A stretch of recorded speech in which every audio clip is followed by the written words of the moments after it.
Assalamualaikum warahmatullahi wabarakatuh guys. Kali ini aku mau ke pasar, mau beli sayuran untuk stok di kulkas karena stok sayuranku di kulkas sudah habis guys. Ini aku lagi jalan ke tukang sayur pertama guys. Kira-kira aku beli apa aja ya?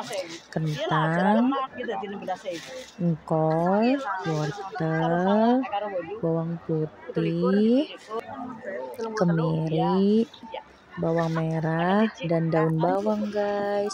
Ini ke tukang sayur kedua guys, aku beli jengkol dan kulit melinjo. Ini ke tukang sayur ketiga ya guys, aku beli kacang panjang, kangkung, buncis, cabai hijau keriting, terong bulat, terus jagung manis, kulit pangsit, cabai setan, sama jamur guys. Dan ini pas aku mau arah pulang, aku lihat kelengkeng guys buat anak aku. Sampai